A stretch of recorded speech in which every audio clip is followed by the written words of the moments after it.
show. Back now to the fires in Southern California. The weather has finally started to cooperate, but fire officials remain cautious. My next guest knows more about that. Reese Halter is a forestry biologist, and he joins me now from Palm Springs, California. Reese, thanks for joining us. Thank you for having me. You know, there's a temptation in the media to think, well, the fire story started last Monday, then 5 days later it ended. Look, people are going home, but it's not over yet, is it?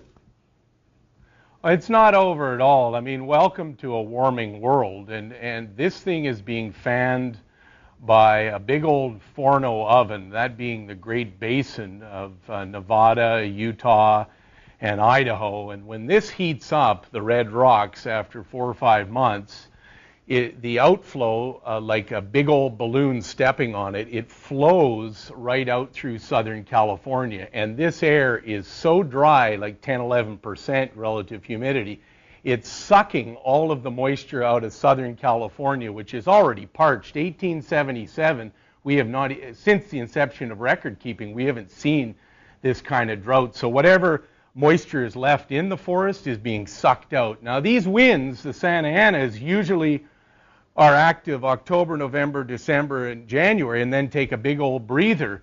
Since January of 2005 in our warming world, these winds have been not continuous, but they've occurred in every month of the year. So we're not out of the woods at all here. Reese, you and I have talked about this kind of thing before, but when the firefighters put a fire out, people say, well, look, it's not burning anymore. It must be done with. But with those high winds and with those burning coals, who knows how deep they go? How hard would it be for this thing to whip up again and into an uncontrollable state?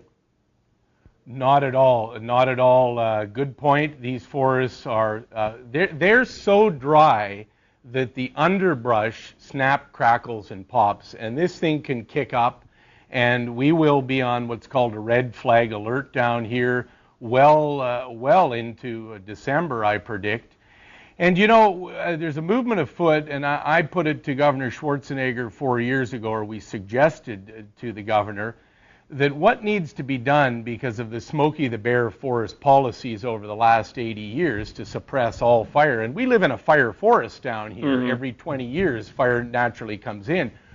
We've got to get the prison inmates that are fighting the fire on the line right now for $1 an hour. We've got to exchange the chainsaw with a brush saw and try and mimic Mother Nature in a disturbance-esque pattern, because we've got hundreds of thousands of homes that back into the canyons that are susceptible here, and we got the forest floor carpeted with hundreds of millions of white fir and incense cedar. They got to get these underbrush out. There's a situation, whether you're in San Diego County or if you're in Kelowna, BC, if you're living in an area, you move there because it has these big, beautiful trees, you wanted the quiet, the whole bit. Is the bottom line fire, the question isn't, is it going to happen, it's when it's going to happen? I mean, we've created this situation.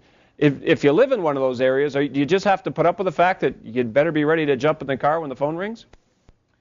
Absolutely right. In my latest book, Wild Weather, we talk about this all the time, and we're in fire forests. It's dangerous.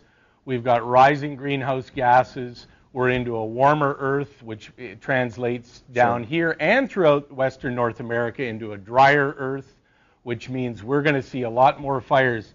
Unfortunately, this is far, far from over. Reese, thanks for joining us. Appreciate it. Thank you for having me.